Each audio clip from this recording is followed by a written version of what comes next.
She's pretending to be confident. Kind of like this. I got sent this audio clip from Brandon. This voice clip from Daniel. Maybe I did read it, but I don't remember. Way back on June 6th. Brandon says, I wasn't going to share this, but at some point people have to ask themselves why this degenerate, meaning Daniel, inbred hillbilly, is so obsessed with attacking me. To be clear, I have never used Facebook dating in my life. I have never spoken to Malaya, and I never would. Yet we are expected to believe a story that supposedly took place over 3 years ago, a time when I was busy caring for my partner as they battled cancer. The fact that someone would invent or repeat nonsense like this says far more about their character than it does about mine. And Daniel, explain something to me. Why would I have been a topic of discussion 3 years ago, you stupid dunce? The more you talk, the more your story falls apart. Every attempt to attack me only creates more contradictions, more questions, and more evidence for people to examine. This moron keeps digging himself deeper with every post, every comment, and every accusation. At this point, it's obvious that he's triggered by me and can't help himself. The difference between us is simple. I don't need to invent stories, and I keep receipts. Major crime units already has this, along with other material.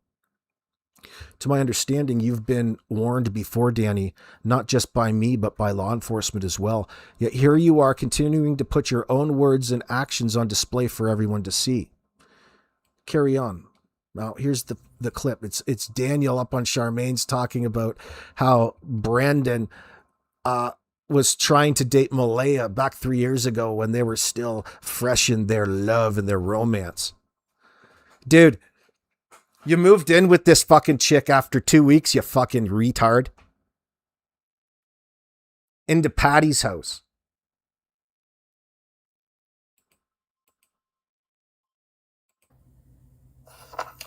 Alright, Charmaine, I'm gonna tell you this. When I first met Malaya, I was sitting on the couch with her. This was probably, a month into me and Malaya dating. And Cheryl's sister, Shelby, sends her a photo. I'm pretty sure it's of Brandon Lemieux. And then Shelby asks her, like, were you talking to this guy on Facebook dating? And I'm pretty sure Malaya said, yeah. So, like that, I'm pretty sure she might have been talking to Brandon before, like, and then Malaya started a relationship with me. Maybe he, I don't know, has some kind of ill will against me for some.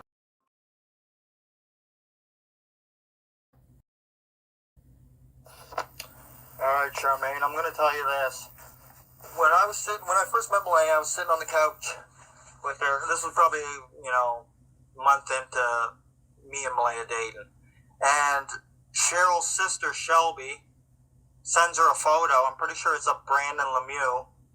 And then Shelby asks her, like, were you talking to this guy on Facebook dating? And I'm pretty sure Malaya said, yeah. So, like that, I'm pretty sure she might have been talking to Brandon before, like, and then Malaya started a relationship with me. Maybe he, I don't know, has some kind of ill will against me for some.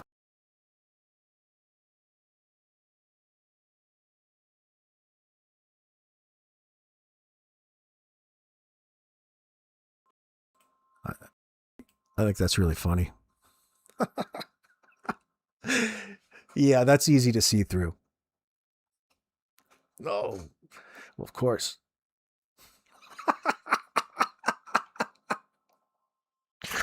That's all you fucking got, bro.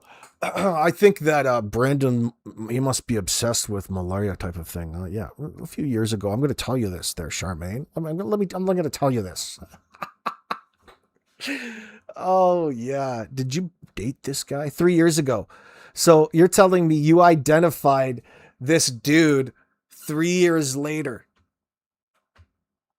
and he's holding something against you, obviously, because he wanted so badly to get in and be with Malaya. Man. Woo! Heavens to Betsy. I wonder how her new relationship with the fucking grill sergeant's going.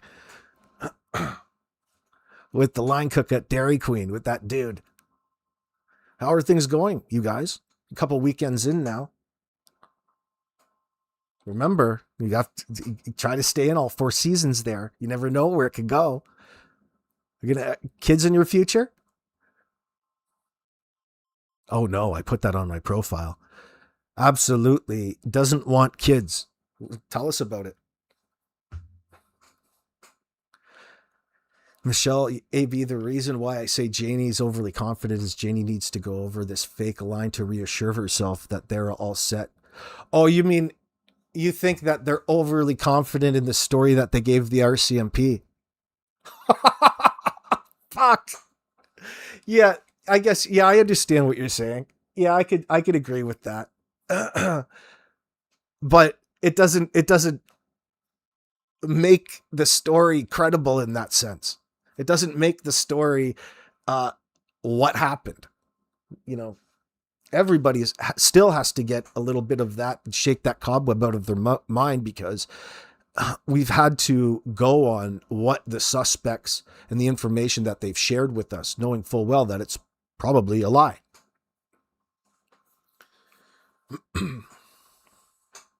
The one thing that's true is that the kids aren't there anymore. And they were supposed to be.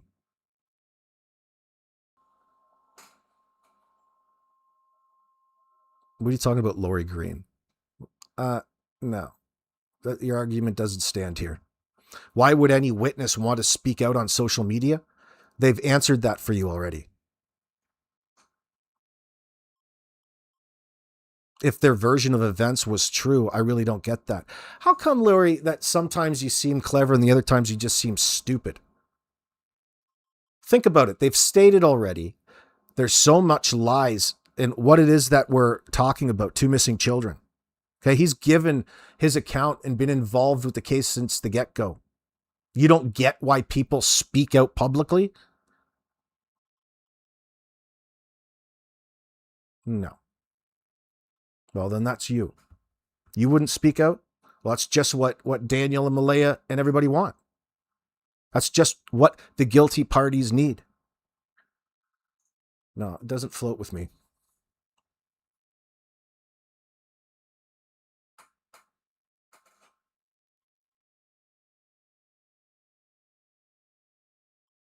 Don't even lie, Mr. Hemi. You're on Facebook dating. I ran across your profile yesterday. Didn't you get my wink? Didn't you get my nudge?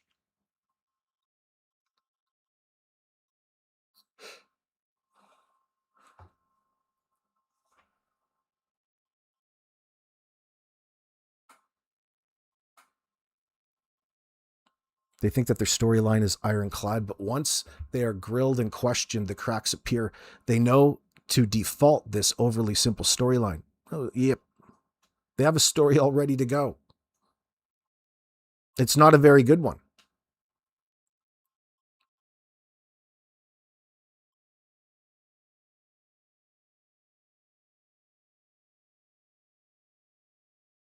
Ilyanka, I know there are those who are expected to speak out publicly and they're not.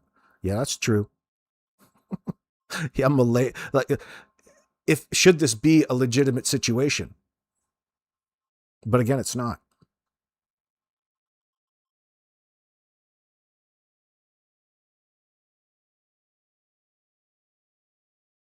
No.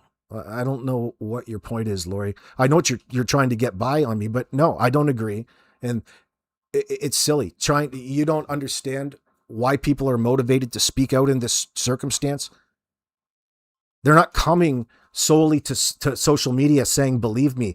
They're giving us a little bit of a window in, considering I'm with any stranger, Daniel. Yeah, 6 and 4. Just looking to have a good time. That's exactly what he put on his Facebook dating profile, I bet.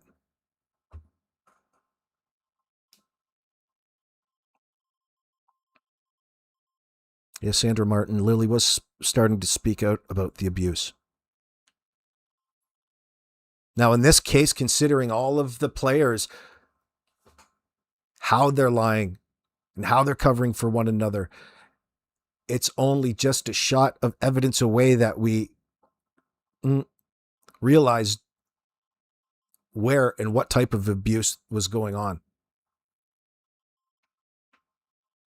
Right, Kent? Right, Darren? Only liking kids the clean way? I wonder if Shenanigans only likes kids in the clean way too. Your co-host. Oh, yeah. What a comedy fucking central that'll be. Oh, shit. Jack just absolutely loves bugs, dinosaurs, and anything like that. But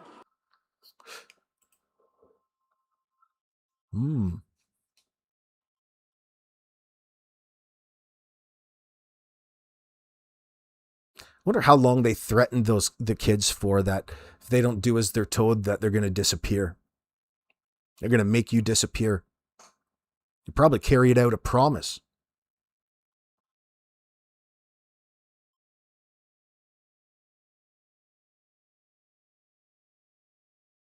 People that are close to the family who know say that Daniel hated the kids. Biggest problem with this clip. The kids were being neglected. Food was an issue, the lack of it. If kids don't have nutrients, they can't learn, they can't behave.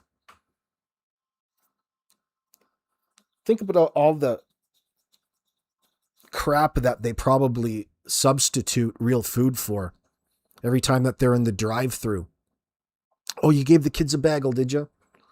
There's no fucking nutrients there. Certainly not enough for a...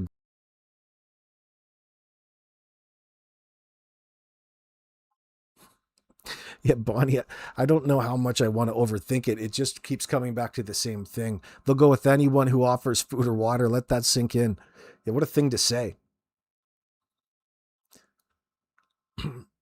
It's one of those situations where there's no right thing to say. It's just interesting how off people in this situation, especially suspects, the things that they come up with in placement of the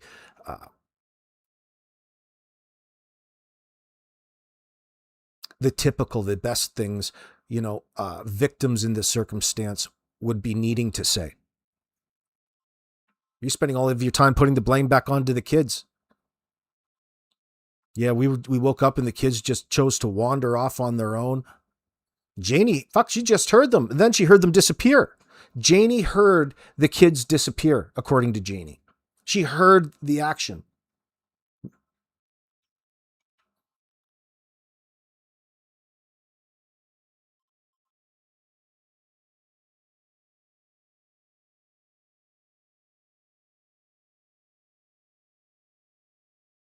Michelle, we've been doing that since... Michelle, I agree with what you're saying, but you can see how manipulative and off it is every step of the way.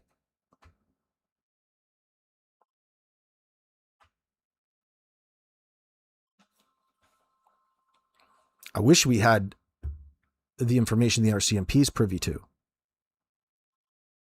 We can do the next best thing. Thanks to people like Brandon and Anita.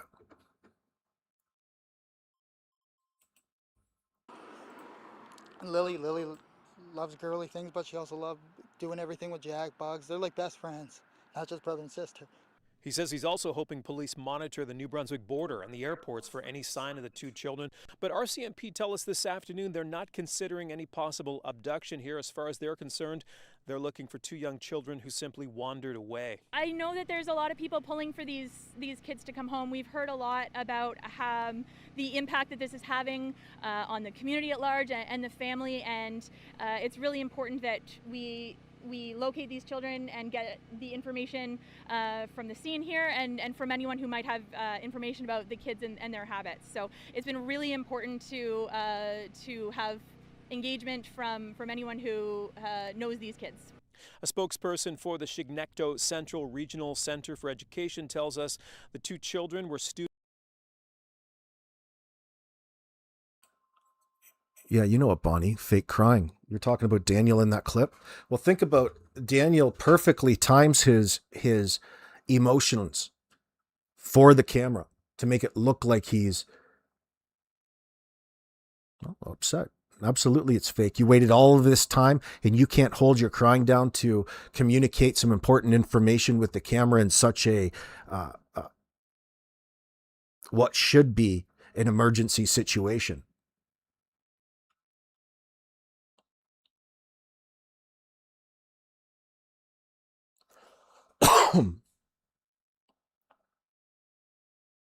Oh, you're just so tight with Jack. The sheer mention of his name and the things that he likes.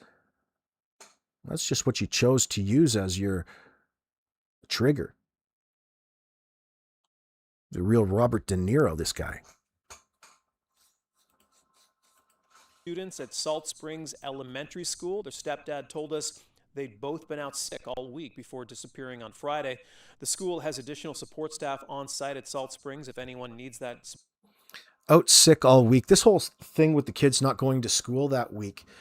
I heard Anita talking about the possibilities of them really keeping the kids home and with them at all times to be avoiding perhaps an appointment from CPS, an expected visit, an expected meeting, a request. Maybe the CPS was going to the school. Support. Meanwhile, the search will continue into the night here in the Lansdowne area of Pictou County for young Jack and Lily Sullivan. RCMP and search and rescue officials tell us they will have search and rescue crews on the ground. They'll have dogs with them, and they'll have drones in the sky all night long. Preston Mulligan, CBC News, Lansdowne, Pictou County.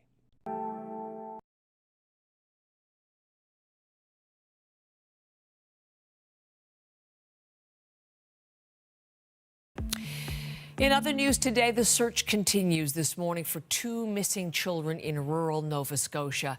Crews have been combing through the woods around Pictou County since Friday when police believe they wandered away from their home. Brett Ruskin is live in Halifax. He's picking up the story for us this morning. Where do things stand today, Brett, with the search efforts?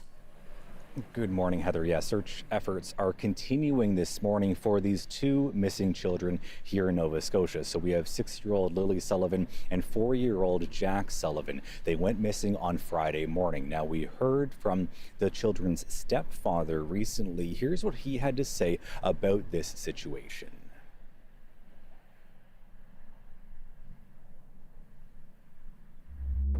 The last few days have been very stressful. I mean, ever since the Friday morning when we noticed that the children were gone. Immediately jumped in the vehicle, surveyed all the areas, many dirt roads, many culverts as I could, and waited for the police to get there.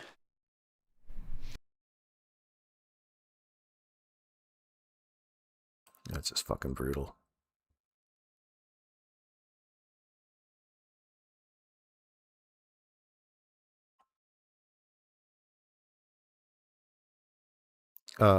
Well, the kids were talking at school Gypsy Flow. We know that because of the teacher, Lily's teacher.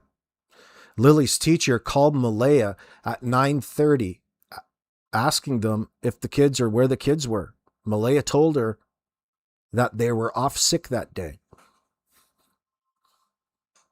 And the teacher said a lot more to the National Post.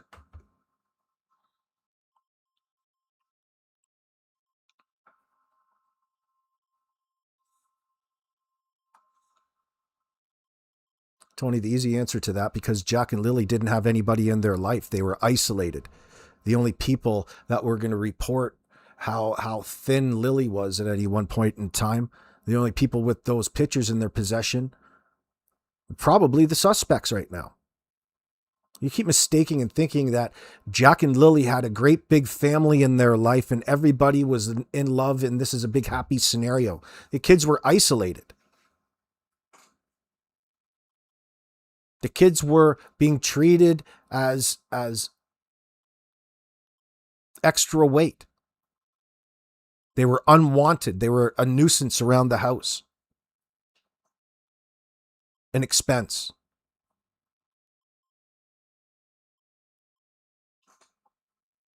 And Dan and Malaya were busy stifling their own appetites. That's what gets put onto the kids. The eating was not a priority for these individuals at any one time. Going through the drive-thru and buying a coffee and a snack is about as good as it gets. Why? Because the substances that they're on are appetite suppressants. The best type of appetite suppressant.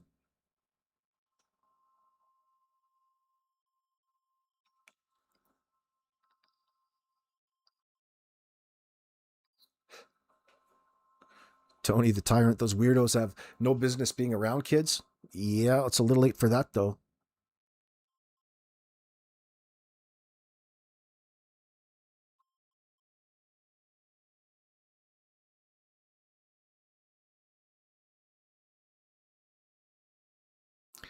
Anastasia, you're saying this is like a Dickens novel. What do you mean about Victorian tenements and things like that? How dirty and nasty poor people lived in Victorian times? Yeah, just description of neglect and the things that go along with having no place in society in that sense. Yeah, I get what you're saying. Like Oliver Twist would be one.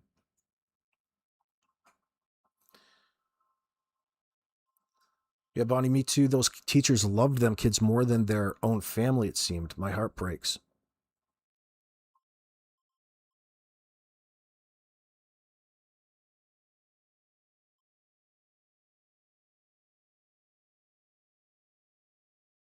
How some kids were a burden, Anna. Yeah. Yeah, that's just heartbreaking and sad. But unfortunately, it's a real thing. Especially if you're, uh,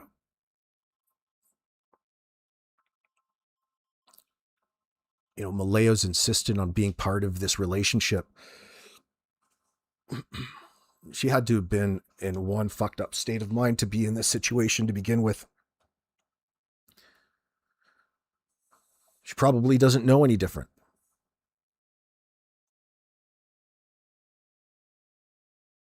Overarching theme, bottom line, they didn't know how to nurture the kids. We've well established this, but it doesn't get old. It should, but it doesn't until it's validated. We're all waiting patiently. I don't know what you're waiting. Listen, we can see it. We know. Don't be expecting much to be validated in that sense. You have to be more confident in what your eyes and ears and your senses tell you about this situation based upon what it is we're learning. Sadly, that's all true here. You don't have to have direct admissions from the parents. Just listen to them.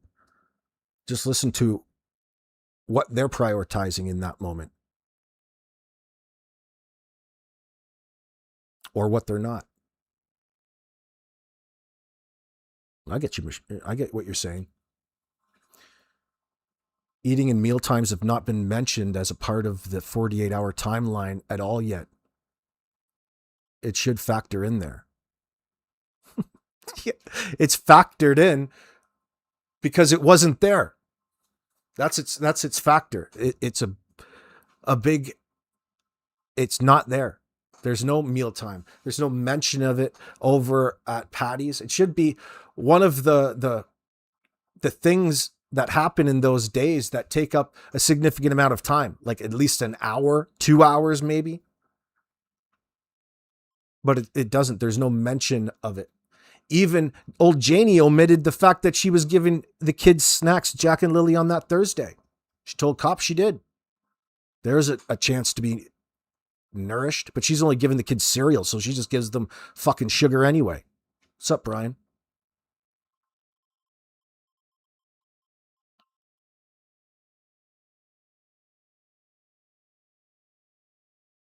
Yeah, that's really insulting to people's intelligence, Esther, when they pretend to love and have loved and cared them. But still, it doesn't communicate through like that.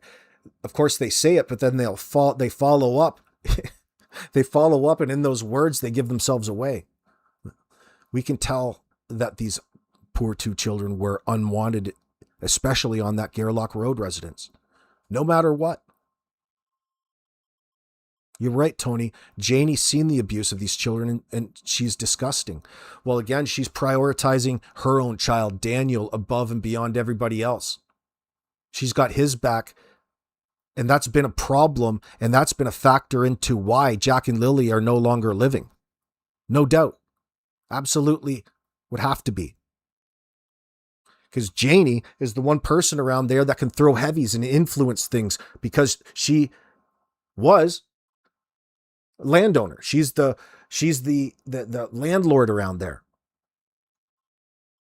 She not only enabled it, which is fine, but she's encouraging the shitty attitude and the resentment towards this new hussy of yours, this Malaya Brooks. On top of it all, she was pregnant with Janie's soon-to-be grandbaby. Why don't you guys get a DNA test done? Go on the Steve Wilkos show. Gypsy, there's nothing, no bedtime, story time, playtime, dinner, lunch, breakfast. For a baby and a 4 and a 6-year-old, there was absolutely in their accounts for those 3 days, there was nothing that would resemble anything like a normal family with a baby and 2 toddlers.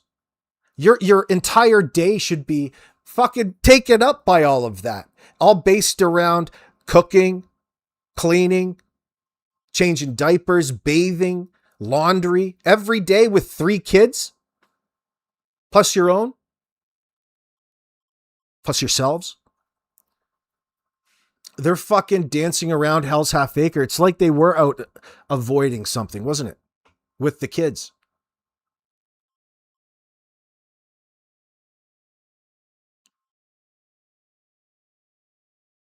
Now, I'd say the kids didn't eat. The kids got ate as they sought fit. They even say going out to get something to eat. Why the fuck do you go out to get something to eat when you've got food in the refrigerator? There's a big price difference, especially your finances are an issue and you're still going through spending $20 at the fucking drive-thru every opportunity. You get into bad habits because you're probably doing it on somebody else's money.